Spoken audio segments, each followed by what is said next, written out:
ప్రస్తుతం బీజేపీ కేంద్ర కార్యాలయంలో సంబరాలు జరుగుతున్నాయి. లైవ్ లో చూద్దాం. प्यार, सभी जनता का प्यार, इसका अभिवादन का स्वीकार करते हुए देश को प्रधानमंत्री पद के लिए तीसरी बार चुने गए हमारे आदरणीय नेता माननीय प्रधानमंत्री मोदी जी का जोरदार स्वागत हम सब मिलकर कर रहे हैं। बीजेपी जिंदाबाद, एनडीए जिंदाबाद, एनडीए जिंदाबाद।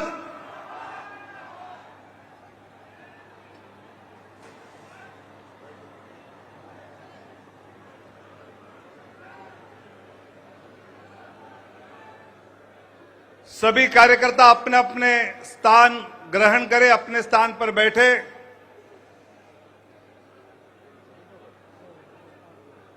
आदरणीय रक्षा मंत्री माननीय राजनाथ सिंह जी भी भारी वोटों से फिर एक बार सांसद चुने गए हैं। उनका जोरदार तालियों से हम यहां पर अभिनंदन करेंगे। आदरणीय गृह मंत्री आदरणीय अमित भाई शाह जी का भी गुजरात से जोरदार वोटों से जनता ने चुनकर भेजा है। हम भी जोरदार तालियों से उनका अभिनंदन करेंगे।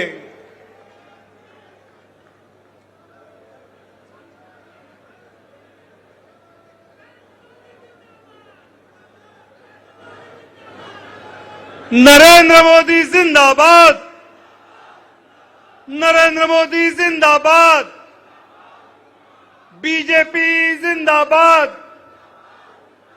बीजेपी जिंदाबाद। भारत माता की, भारत माता की। फिर एक बार, फिर एक बार, फिर एक बार जय श्री राम, सियावर रामचंद्र की। आदरणीय प्रधानमंत्री जी और आदरणीय अध्यक्ष जी का मंच पर जोरदार तालियों से हम स्वागत कर रहे हैं।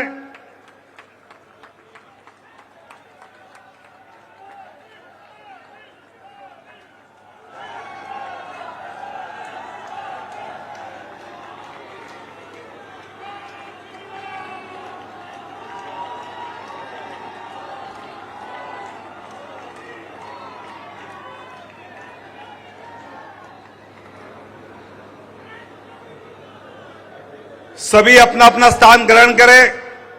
अभी हम कार्यक्रम को शुरू करने जा रहे हैं। अपने राष्ट्रीय अध्यक्ष आदरणीय जगत प्रकाश नड्डा जी, जिनके मार्गदर्शन में ये चुनाव हमने सभी देश भर के कार्यकर्ताओं ने लड़ा, ऐसे आदरणीय नड्डा जी को मैं नम्र अनुरोध करता हूं कि वो अपना उद्बोधन यहां हम सब के समक्ष रखे। आदरणीय नड्डा जी।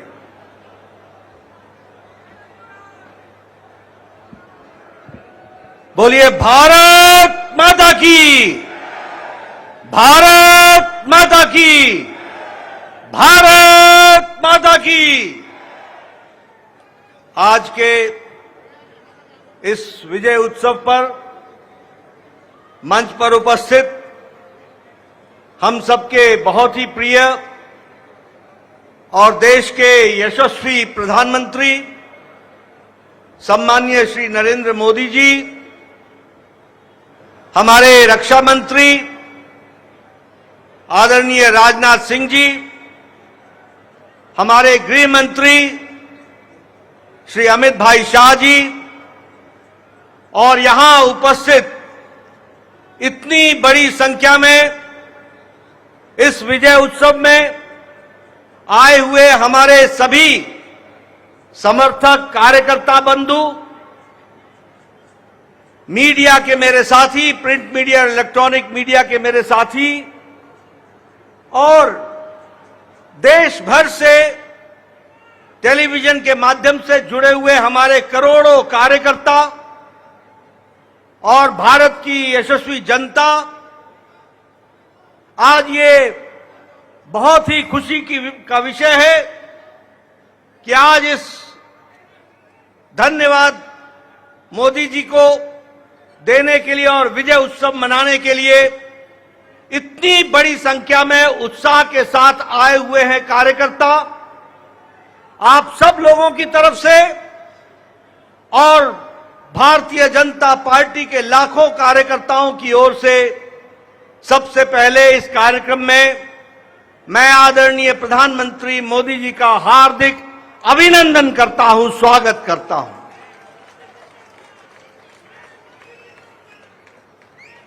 हमें सबको स्मरण है कि चाहे चुनाव की बेला हो, चाहे देश को नेतृत्व करने की बात हो और देश को समस्याओं से निकालने का, अब जिसे हम कहते हैं कि आपदा को अवसर में बदलने में आदरणीय प्रधानमंत्री मोदी जी ने हमेशा देश को, पार्टी को, देश की जनता को फ्रंट से लीड किया है। ऐसे हमारे यशस्वी प्रधानमंत्री जी का मैं अभिनंदन करता हूं, स्वागत करता हूं।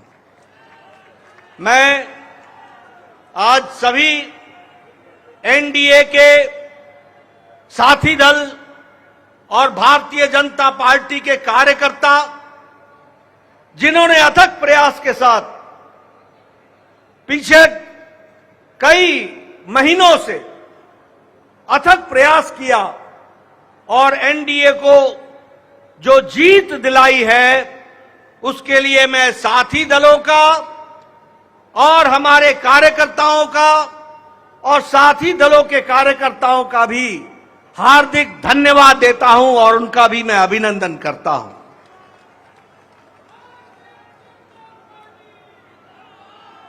मैं भारतीय जनता पार्टी की ओर से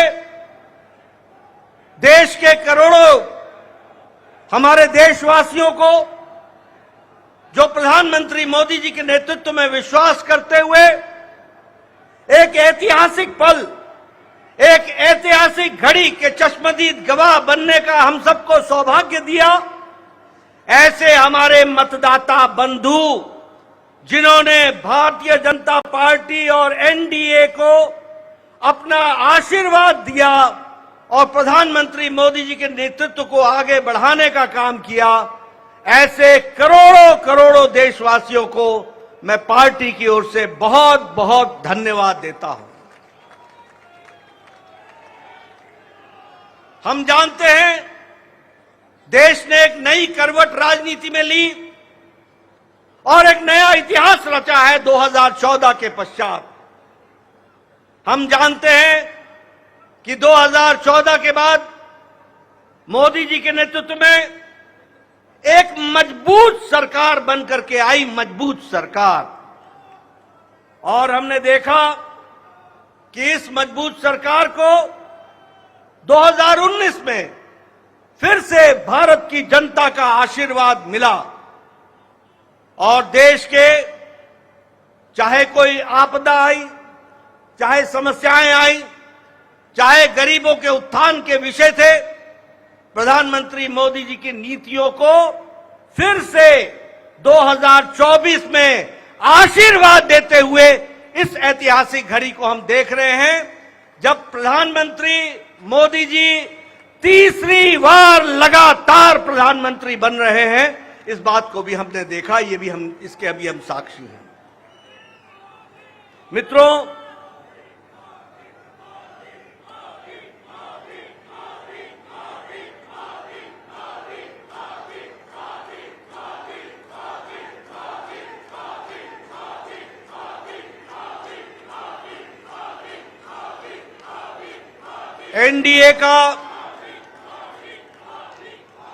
एनडीए का गठन के पश्चात ये कोई भी गठबंधन पहली बार भारत के राजनीति में तीसरी बार लगातार प्रधानमंत्री मोदी जी के नेतृत्व में सरकार बनाने जा रही है और हम सब लोग खुशनसीब हैं कि हम उस ऐतिहासिक घड़ी के पल के चश्मदीद गवाह भी होंगे और साथ ही साथ उस पल को हम सब लोगों को देखने का सौभाग्य मिल रहा है। मैं यहां यह भी बताना चाहता हूं कि जो लोग देश हित के लिए काम करते हैं, उन्हें चुनौतियां भी आती हैं और उन चुनौतियों को बखूबी लड़ करके देश प्रथम, देश को आगे बढ़ाना है, देश को आगे ले जाना है, इस कार्य के लिए आगे बढ़ते हैं। लेकिन कुछ लोग जिनके लिए खुद का स्वार्थ महत्वपूर्ण होता है और खुद के स्वार्थ के लिए स्वार्थपूर्ण गठबंधन करते हैं और स्वार्थपूर्ण तरीके से लोक लुभावने वायदे करके सरकार के नजदीक आना चाहते हैं, जहां ऐसे लोगों को देश की जनता सबक सिखाती है, वहीं इनका इकोसिस्टम जो देश के विकास के दृष्टि से जुड़ी हुई चीजें हैं उसको नकार देता है। बड़े बड़े राजनीतिक घटनाओं को दुनिया के सामने, देश के सामने उसको गलत तरीके से रखने का प्रयास करता है। हम बंगाल में 3 सीटों से बढ़कर के 77 सीट हो जाती हैं, उसकी चर्चा नहीं होती, कह देते हैं हम हार गए।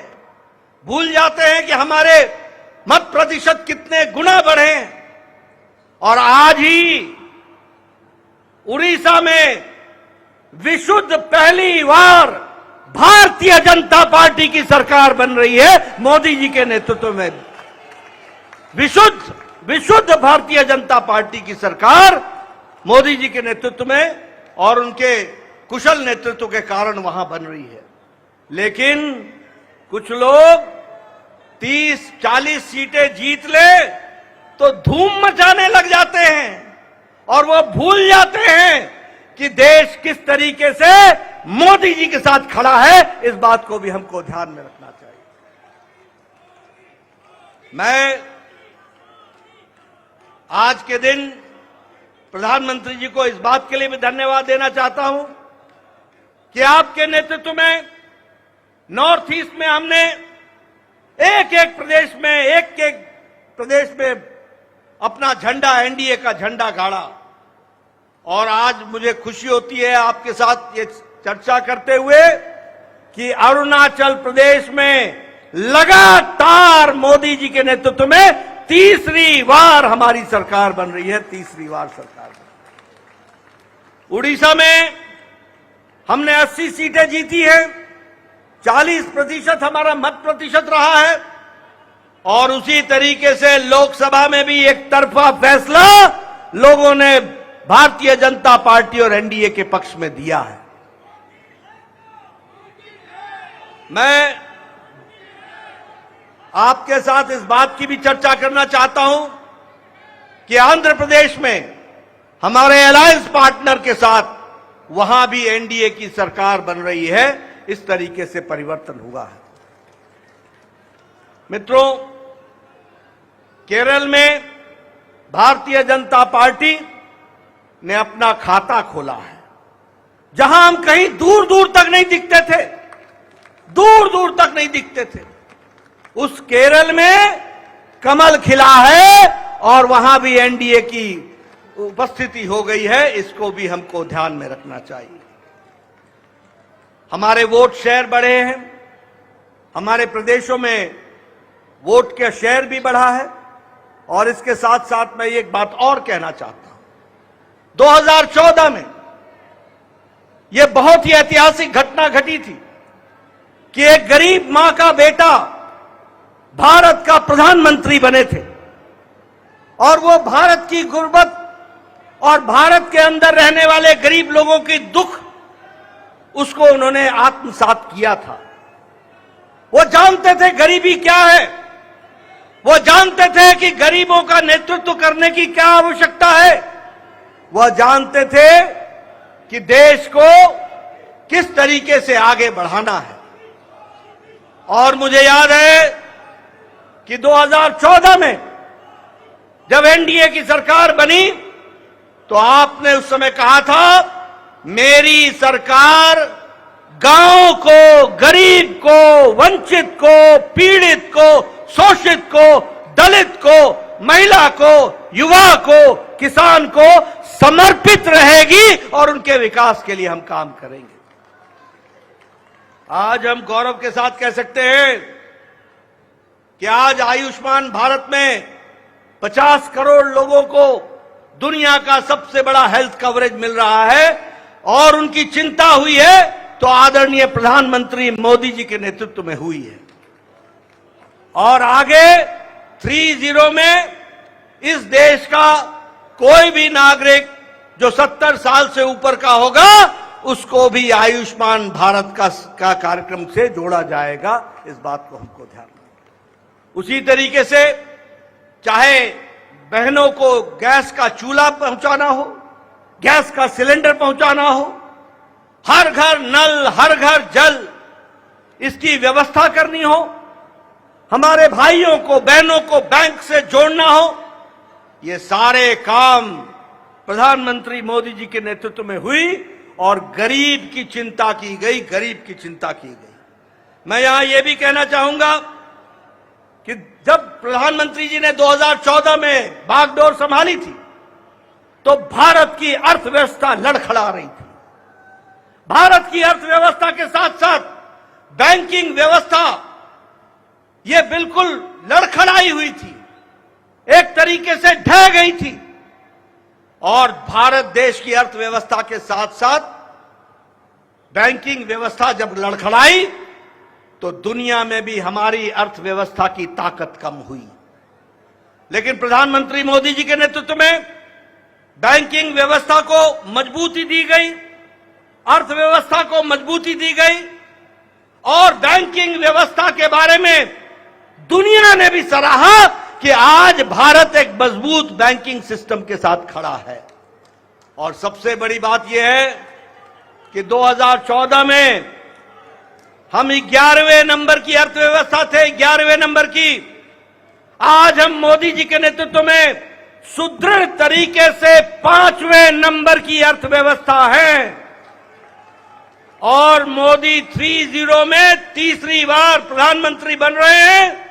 भारत की अर्थव्यवस्था तीसरे नंबर की होने जा रही है, इसको भी हमको ध्यान में रखना चाहिए। प्रधानमंत्री मोदी जी के नेतृत्व में गांवों को मजबूती मिली, गरीबों को ताकत मिली, दलितों को सम्मान मिला, युवाओं की आशाएं और आकांक्षाओं को पूरा किया, महिलाओं को सम्मान दिया और किसानों को मुख्य धारा में लाने का काम किया और वंचित पीड़ित लोगों को विश्वास के साथ आगे बढ़ाने का काम किया। यह 10 साल का परिवर्तन हम सब लोगों को देखने को मिला है। मैं यहां यह भी कहना चाहता हूं कि विपक्ष नकारात्मक सोच, नेगेटिव सोच के साथ काम करता रहा। कोई भी सकारात्मक 10 साल में कोई भी सकारात्मक योगदान विपक्ष का नहीं रहा है। और मैं तो यह भी कहूंगा कि अभी भी उनको गुमान है, अभिमान है कि देश में एक ही परिवार राज करने लायक है। यानी रस्सी आपने बारंबार जलाई, रस्सी जल गई पर बल नहीं गया, इस तरीके का इनका व्यवहार रहा है। मैं यहां यह भी कहना चाहता हूं, चुनाव के दौरान इन्होंने झूठ फैलाया, इन्होंने फेक वीडियोस निकाले, जनता को बरगलाने का काम किया, गुमराह करने का काम किया, जनता को एक तरीके से झूठ बोल करके वास्तविकता से दूर रखने में कोई कसर नहीं छोड़ी। और सबसे बड़ी बात यह है कि इन्होंने चुनाव में प्रजातांत्रिक मर्यादाओं को भी ताक पर रखा। प्रधानमंत्री मोदी जी के लिए अपशब्द कहे, गालियां दी, एक बार नहीं अनेकों बार। यह विपक्ष का बौखलाहट बोलता है, यह विपक्ष की खिसियाहट बोलती है, यह विपक्ष का बारंबार हार देखने के कारण यह नतीजा हम सबको देखने को मिलता है। और यह अवसरवादी गठबंधन यह जिस तरीके से काम करता रहा है, लोगों ने इसको बारंबार खारिज किया है और 2024 में भी इनको खारिज किया, यह भी हम सबको मालूम है। ये तीसरी बार हार का सामना कर रहे हैं और इसके कारण ये बौखला गए हैं। मेरी इनको सलाह है कि आप अब अपना आत्मनिरीक्षण कीजिए, सेल्फ इंट्रोस्पेक्शन कीजिए समय आ गया है कि बारंबार आपको भारत की जनता क्यों आपको गिरा रही है, क्यों आपका साथ नहीं दे रही है, इसका आपको इंट्रोस्पेक्शन करने की आवश्यकता है। और मैं यहां यह भी बताना चाहूंगा कि गठबंधन एनडीए का मजबूती से मोदी जी के नेतृत्व में देश का नेतृत्व करते हुए आगे बढ़ेगा और देश को आगे ले जाएगा, इस बात का हम सबको विश्वास है। मैं यहां प्रधानमंत्री मोदी जी और आपके बीच में